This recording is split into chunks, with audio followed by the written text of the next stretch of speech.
कर्मठ सहयोग शिक्षित संघर्षशील एवं ईमानदार प्रत्याशी हमारे मुकुल भैया जिनकर चुनाव चिन्ह कुकर छाप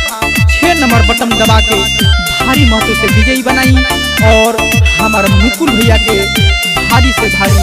वोट दे के यहाँ के विजयी बनाई। पुरुआ पछुआ कहता ई है लोगवा कहता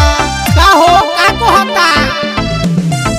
जिंदाबाद जिंदाबाद मुकुल भैया जिंदाबाद जिंदाबाद जिंदाबाद मुकुल भैया जिंदाबाद।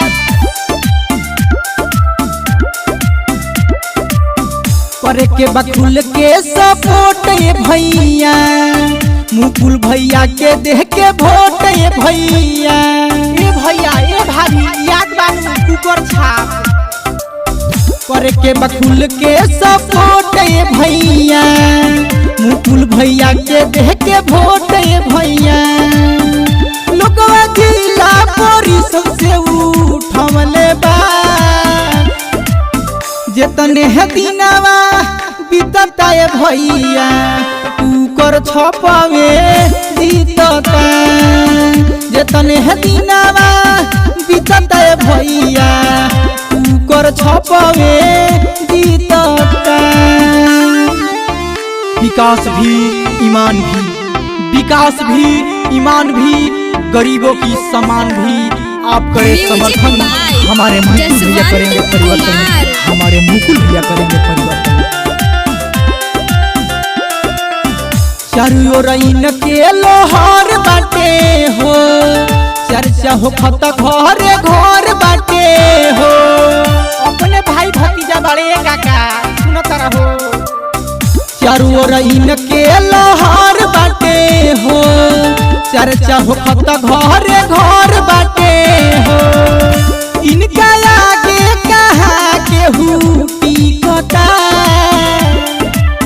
जेतने हदीनावा बीतता ये भैया कुकर छपावे जीतता जेतने हदीनावा बीतता ये भैया कुकर छपावे जीतता। दरौंदा भाग 29 से जिला परिषद मुकुल भैया जिनकर चुनाव चिन्ह कुकर छाप 6 नंबर बटन दबा के हमारे मुकुल भैया के विजयी बनाई। विजयी के टीका माथे लाग जाई हो दरौंदा 29 के भगिया जाग जाई हो वही कहता रहे बे आसुरा के कोई ना टिकी विजयी के टीका माथे लाग जाई हो दरौंदा 29 के भगिया जाग जाई हो देखो यो मोर तूफानी वोट मांगता जेतने है दिनवा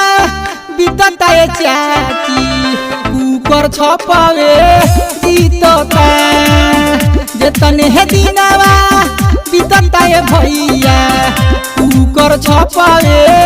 जीतता। करे के बकुल के सपोर्ट ये भैया मुकुल भैया के देख के वोट ये भैया लोगवा जिला परिषद से उठवले बा जेतने है दिनवा बीतता ये भैया कुकर छपावे जीतता जेतने है दिनवा बीतता ये भैया कुकर छपावे जीतता। Mixed by Mahakal Recording Studio।